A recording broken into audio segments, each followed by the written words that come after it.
Probablemente la vida empezó con una sola molécula nucleoproteínica, lo cual equivale hoy a un gran gen dentro de una célula o a un pequeño virus fuera de ella. Después progresó con una asociación de moléculas nucleoproteínicas equivalente hoy a un cromosoma dentro de una célula o un gran virus fuera de una célula.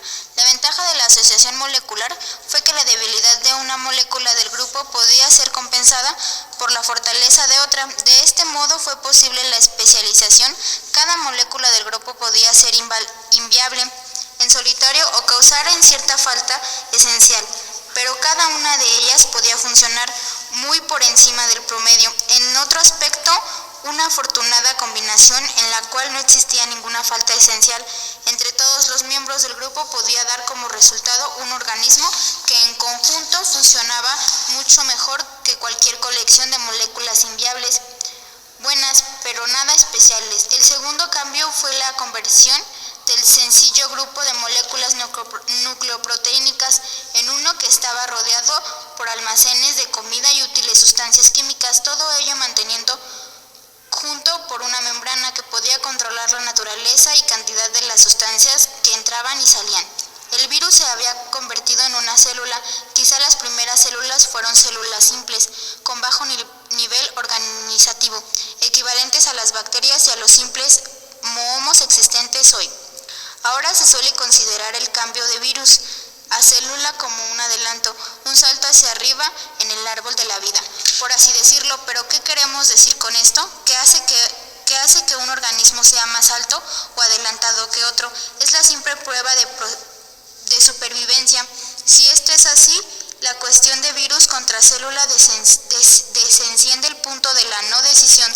Tanto los virus como las células existen hasta hoy, y no es probable que ninguno de los dos sea eliminado por cualquier cataclismo terrestre. En realidad los virus son incluso más difíciles de matar que las células, de modo que quizá el paso de virus a célula fue un retroceso más bien que un adelanto.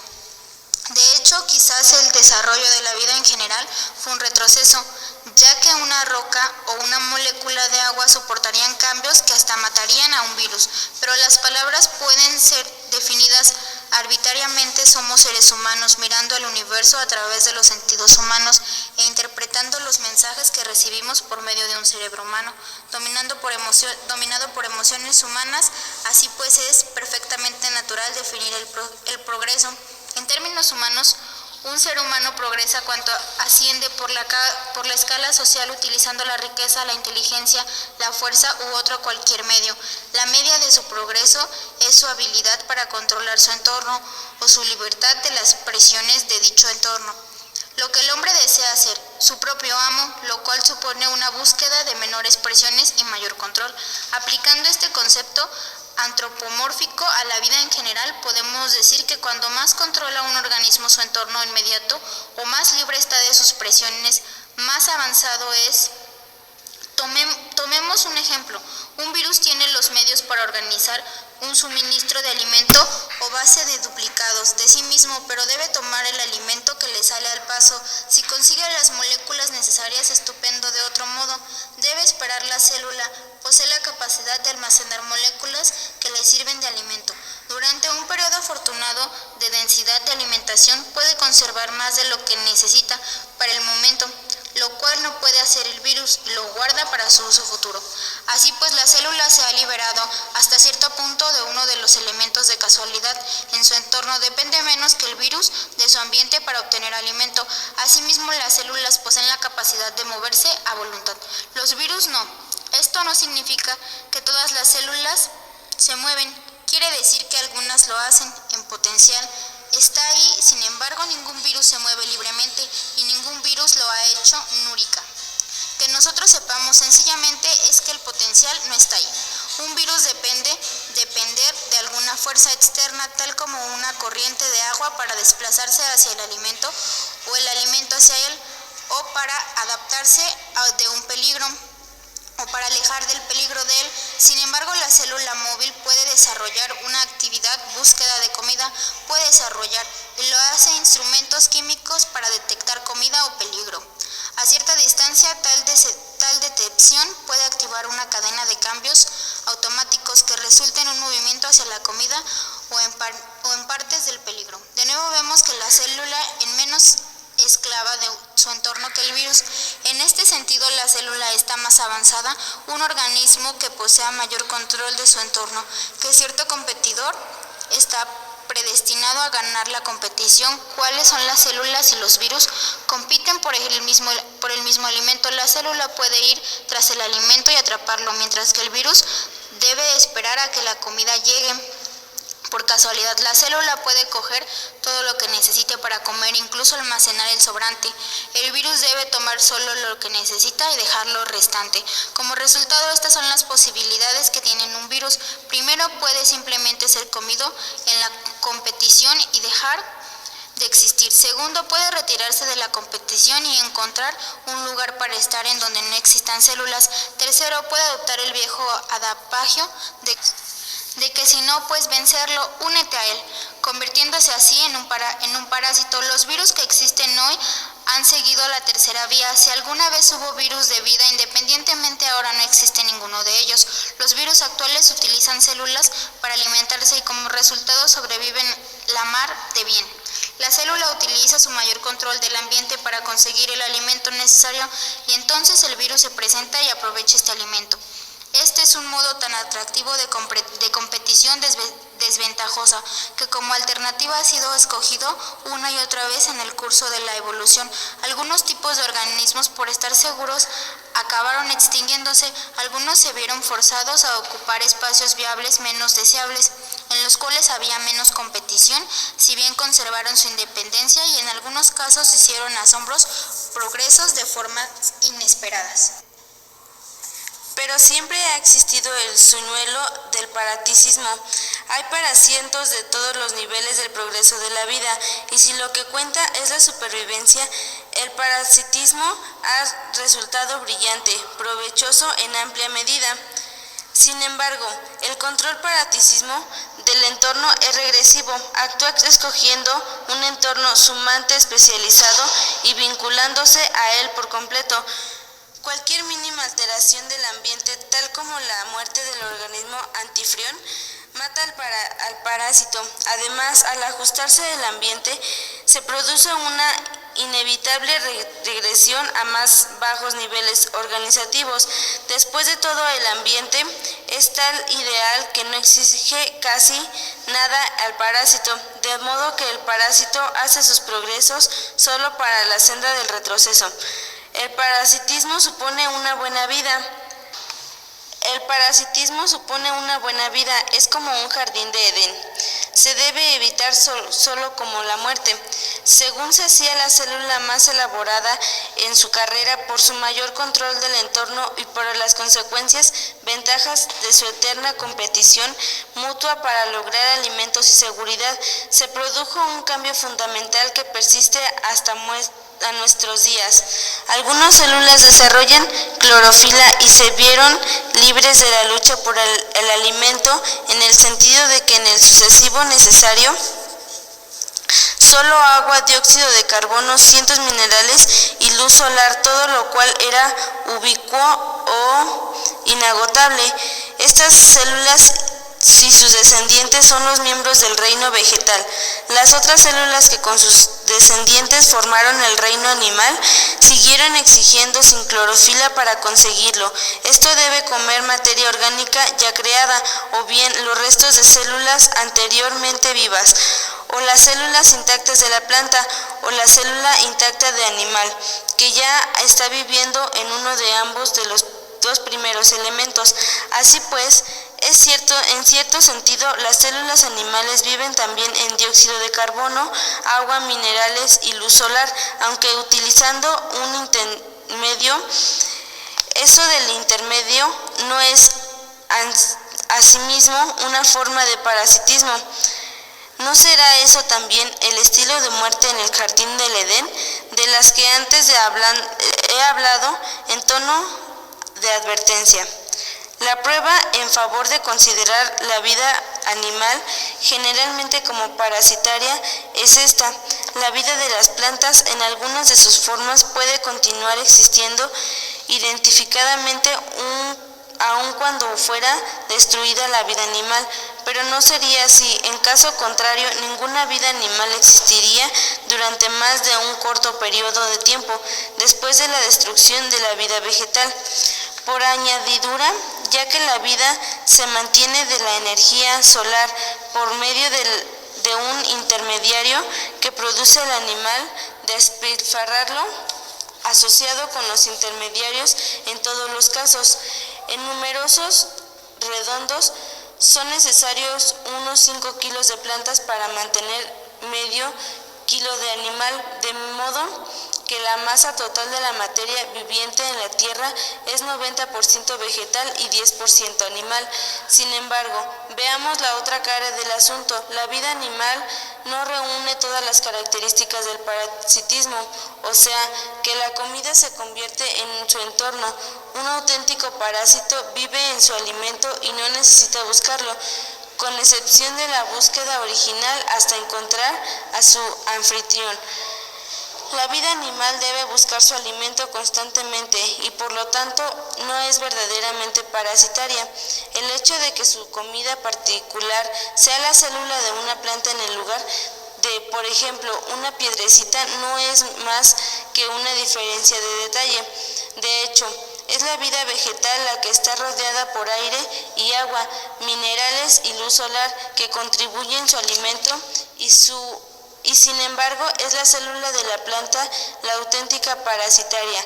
Esta no es la forma ortodoxa de enfocar el asunto, lo sé, realmente en la medida de mi información es una idea original mía, pero debe considerarse que la célula vegetal presenta algunas características de parasitismo.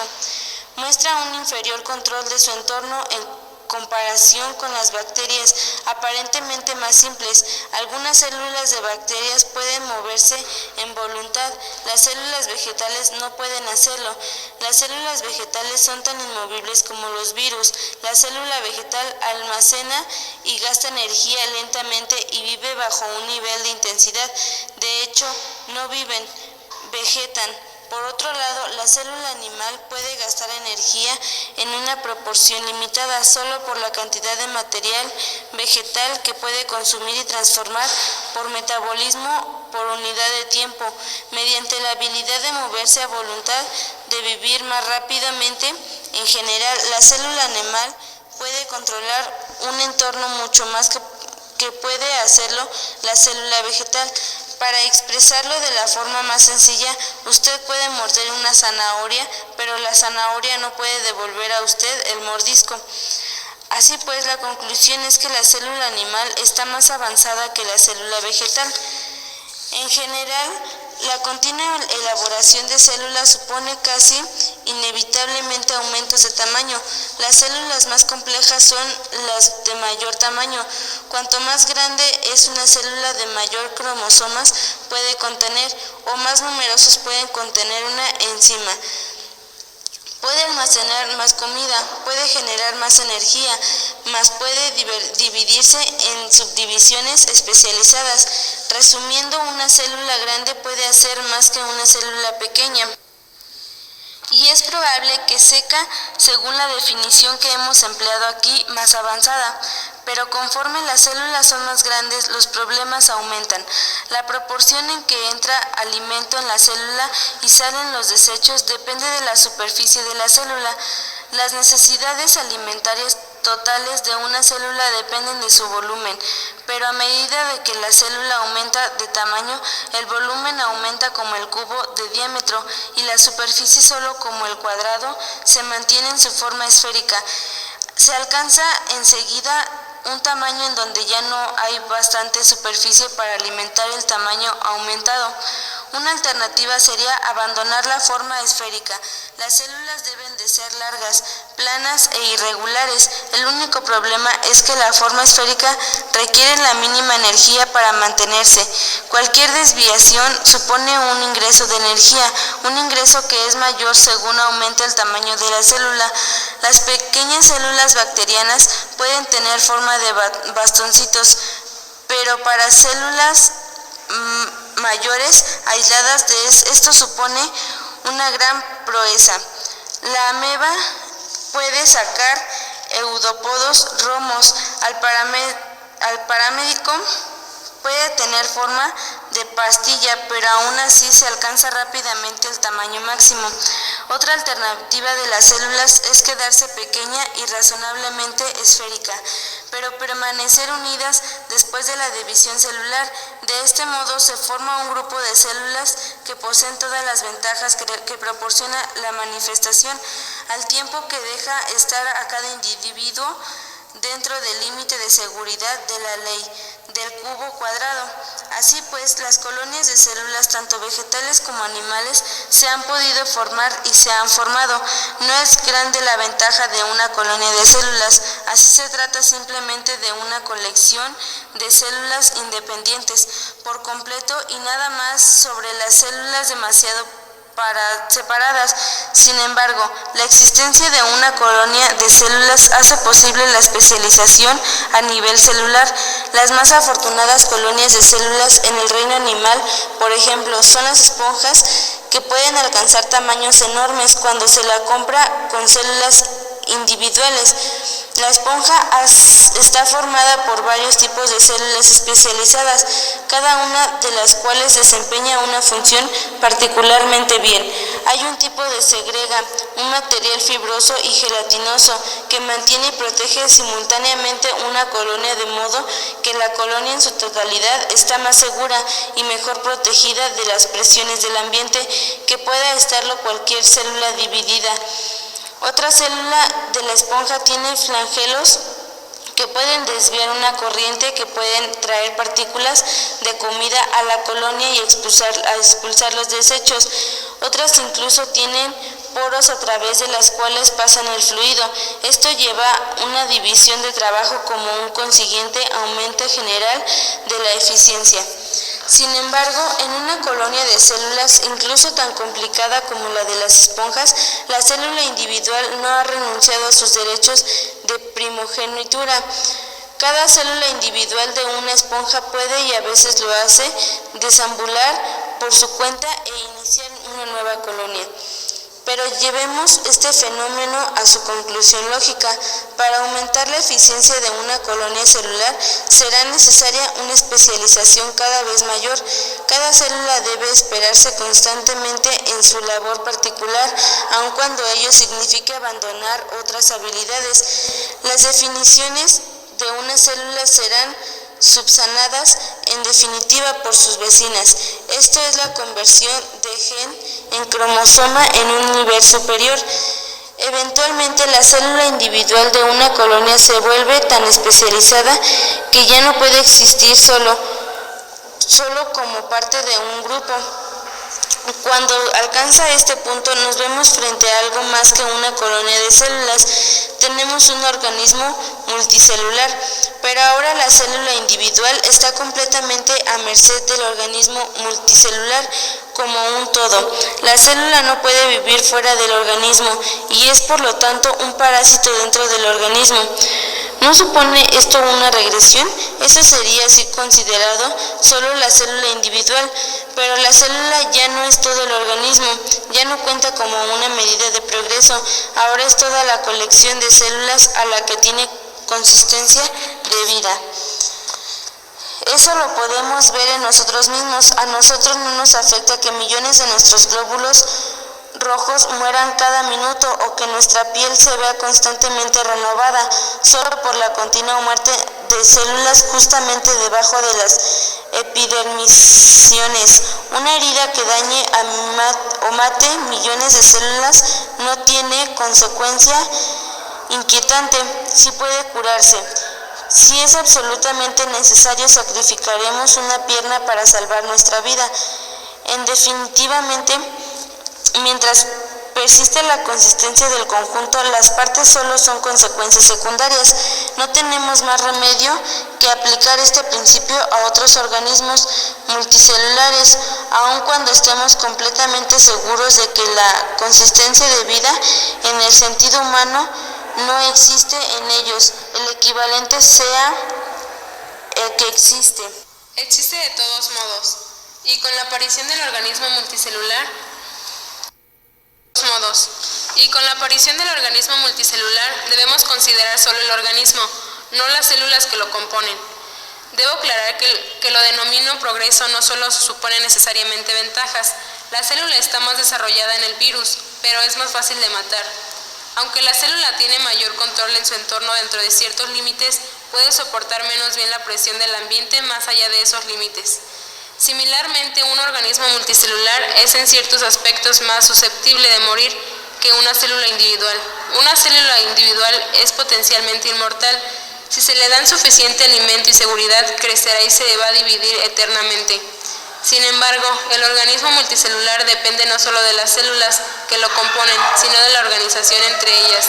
Todas sus células, que insignificantes excepciones, deben estar en orden de trabajo. Sin embargo, si el mal funcionamiento de estas pocas células destruye la organización intercelular, ello puede causar la muerte de todo el organismo y de todas las células sanas que lo componen. La organización intercelular no es nunca perenne. Un organismo multicelular, aunque vive con abundante alimento y en completa seguridad, debe no obstante morir en algún momento. Sin embargo, deben ser sosepadas y comparadas las ventajas y desventajas.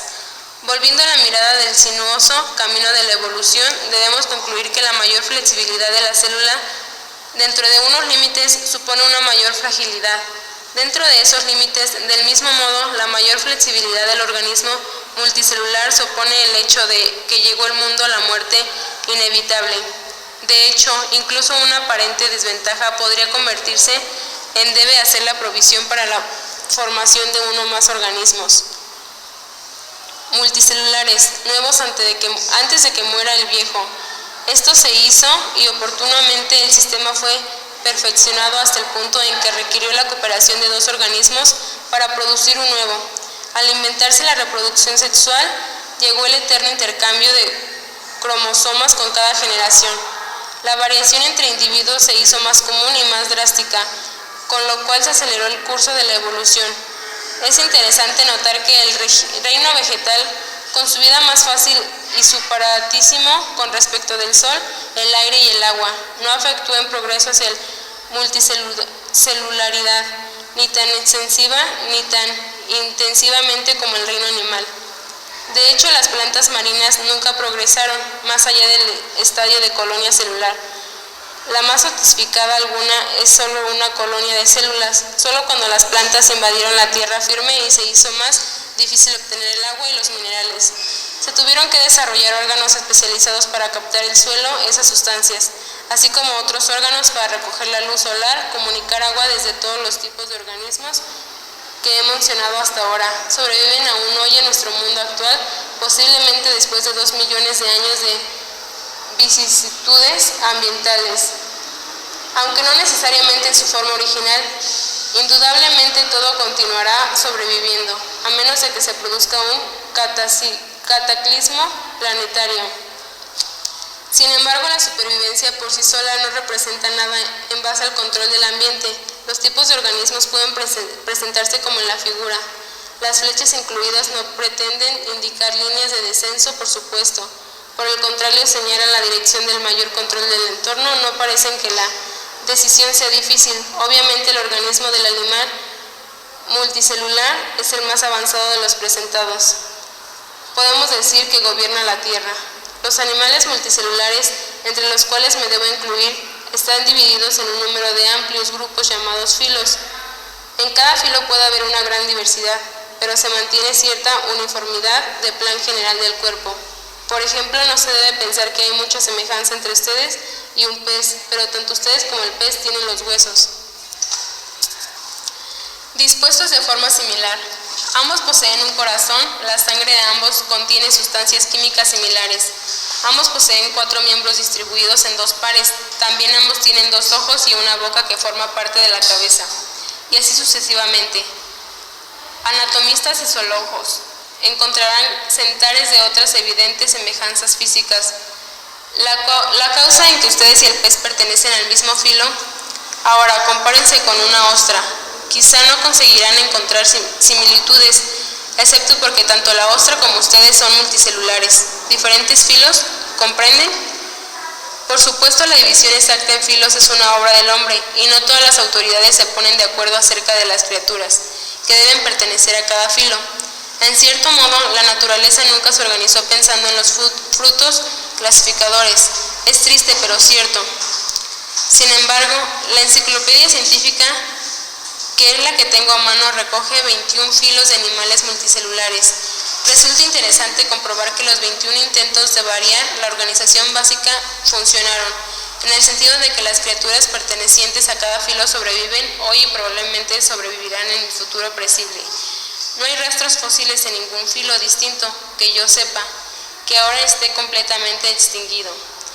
Más de la mitad de los filos ahora sobreviven, han sido diferentemente derrotados por los filos competidores. Estos filos batidos ahora existen en una variedad limitada en unos espacios marginales del entorno o han ido para parar en gran medida, a veces por completo, el callejón sin salida del Paratísimo. Continuando la búsqueda del progreso de organismos, será solo necesario, por lo tanto, considerar 8 filos diferentes para así obtener lo que parece un cuadro claro. Para empezar, el menos avanzado de los filos de animales multicelulares, aunque es uno que consigue salir adelante airiosamente en la lucha por la existencia, son los celenterios. Ejemplos comunes de este filo son la hidra de agua dulce y la medusa. El esquema del cuerpo del celenterio, en los términos más sencillos, es como la copa formada de una doble capa de células. La capa que da al mundo exterior, en el ecodermo, la capa de la parte interior de la copa es endodermo. Ambas capas contienen células especializadas. El ecodermo trata principalmente con el mundo exterior al que se enfrenta. Contiene primitivas células nerviosas para recibir y transmitir estímulos, coordinando así el comportamiento de las células componentes que lo forman. También contienen células punzantes que sirven como armas ofensivas y para capturar organismos más pequeños. El endodermo, por otro lado, es una capa encargada de alimento. Contiene células especializadas para secretar un jugo, digiere los organismos capturados y los prepara para la absorción. Un progreso particular hecho por los celenterios es el que interior de la copa es como un trozo privado del océano. En las células y colonias de las células, por complicadas que sean las partículas alimento, deben ser absorbidas por el cuerpo de una célula antes de que puedan ser aprovechadas.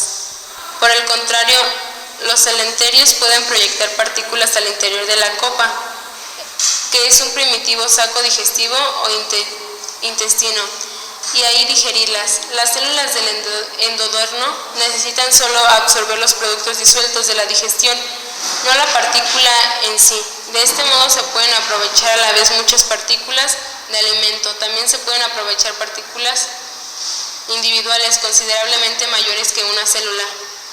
Cualquier progreso de plan de alimentación significa automáticamente una importante mejora en el control del entorno, de modo que los celenterios, aunque son los más inferiores organismos multicelulares, están muy avanzados con respecto incluso a la más especializada de las células o colonias de células. Otro filo, los platelminos, ha añadido refinamientos adicionales sobre la estructura corporal del celenterio. Este filo, al que sí se puede llamar también gusanos planos, contienen formas parasitarias bien conocidas, en especial las diversas lombrices solitarias. También contiene formas de vida libre, la mejor conocida de las cuales es una criatura milimétrica llamada planaria. Los platelminios poseen una tercera capa de células llamada el mesodermo en el espacio celoma, entre el ectodermo y el endodermo, y este es el final. En ningún filo se ha desarrollado nunca una cuarta capa. El mesodermo no está muy relacionado con el mundo exterior, a diferencia del ecodermo, ni tampoco con la alimentación como lo está endodermo. En lugar de ello, el mesodermo puede ser utilizado para formar órganos que el cuerpo requiera para la especialización interna. La utilidad de este invento queda demostrada por el hecho de que ningún filo después de los platelminios lo ha abandonado nunca. Por ejemplo, los platelminos utilizan el mesodermo para formar fibras contráctiles que constituyen los primeros músculos animales. También forman órganos especiales reproductivos y un embrión de órganos excretores. Todos ellos presentan una nueva especialización y con ello nuevos y más eficientes modos de dar una respuesta al entorno. Los músculos, por ejemplo, permiten el platelminto moverse con mayor facilidad y eficiencia que los celenterios. Además, los platelmintos ofrecen una simétrica bilateral. Esto significa que las mitades derechas e izquierdas son imágenes especulares, pero los extremos delantero y posterior no lo son. En ambos filos los esqueletos liberaron a los organismos de algunas de las presiones del entorno a las que estaban sometidas las ascarides. Por esta razón, tanto los músculos como los equimodernos pueden ser considerados como avanzados con respecto a las ascarides. Sin embargo, el desarrollo de los esqueletos supuso también importantes defectos. Los moluscos y equimodernos poseen mayor volumen que los platatelmicos y escalíderes. Por el peso de su armadura, les impide una gran medida de libertad de movimiento, tan penosamente desarrollada por los animales. En lugar de los gusanos culebreantes, nos encontramos con la rehabilitante inmóviles, estrellas de mar y ostras. Indiscutiblemente los juicios generales acerca de los filos o sobresales, por ejemplo, los más avanzados de los moluscos son los pulpos y los calamares, que no tienen nada de parados. Han recuperado la libertad de movimiento al abandonar el caparazón, si bien les quedan algunos vestigios en su pasado y al utilizar otros tipos atizador en puntos estratégicos. Realmente un caparazón es una forma de defensa estática. Supone una especie de psicología Maginot.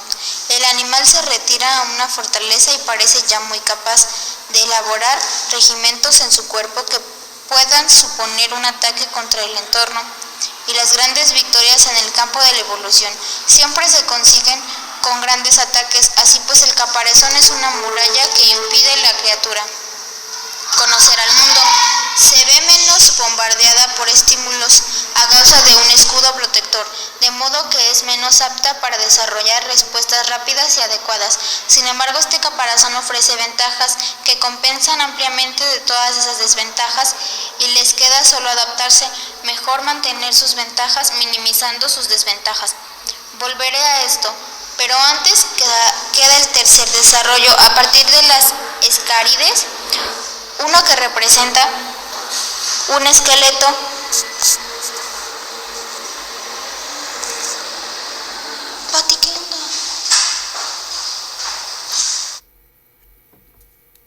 y es quizás el más importante de los tres. Este nuevo avance lo encontramos en el filo de los anelídicos, el mejor ejemplo de los cuales es el gusano de tierra. Este progreso se llama segmentación. Un analédico está compuesto por una serie de segmentos. Cada segmento puede ser considerado como un organismo incompleto por sí mismo. Cada uno posee una ramificación nerviosa a partir del tronco nervioso principal, sus propios vasos sanguíneos, sus propios hábitos para expender los desechos, sus propios músculos, etc. Al formar una estructura corporal que es una repetición de unidades similares, las fuerzas de la evolución están de nuevo poniendo en práctica la filosofía de la línea de montaje, con una consiguiente mejora en la eficiencia corporal del aneleido es más organizada, flexible y eficiente que la de cualquier criatura no segmentada. Quizás a causa de esto los aneleidos pudieron hacer posteriores avances. Por ejemplo, mejoraron el sistema circulatorio al inventar los antes mencionados vasos sanguíneos. La sangre ya no se agita desordenadamente en la cavidad celómica, ahora ya estaba confiada a los vasos a través de los cuales circularían de modo organizado más eficiente. Los aneleidos también inventaron la hemoglobina, una proteína que podía transformar oxígeno con mucha mayor eficiencia que un simple fluido acuoso. Sí, señor, el gusano de tierra merece un gran respeto. A pesar de todo esto, los anélidos carecen de esqueleto, son blandos y relativamente indefensivos y se ven limitados en volumen potencial. Incluso los famosos gusanos de tierra de Australia, que llegan a alcanzar 1.80 metros de longitud, se quedan largos y delgados. Su control del entorno, por desgracia, es limitado. Así que el siguiente paso de desarrollar filos que combinen la eficiencia de la segmentación con la seguridad, así como las potenciales de volumen y fuerza del desarrollo del esqueleto, esto fue hecho no menos de 2 veces.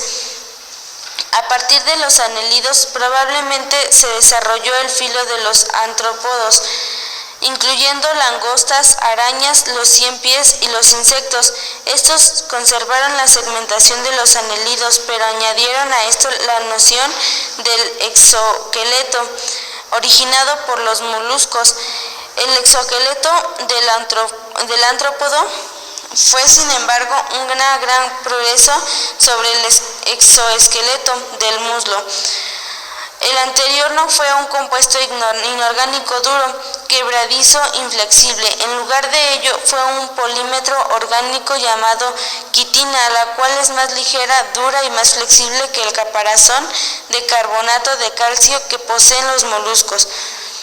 Además, el exoesqueleto del artrópodo era más que una barrera amorfa contra el mundo exterior, era segmentada, ajustándose a los contornos del cuerpo estrechamente, con los que los movimientos corporales quedaban menos limitados. En casi todos los sentidos, la quitina ofrecía las ventajas de caparazón de muslos sin sus desventajas. Añádase a eso la eficiencia de la segmentación y el esquema corporal del artrópodo.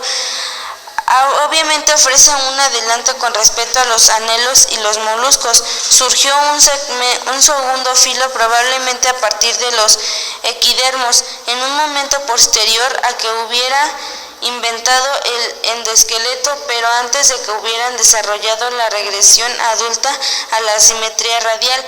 El nuevo filo es de los cordados, al que nosotros pertenecemos. Los cordados conservaron el endoesqueleto, el cual fueron mejorando gradualmente.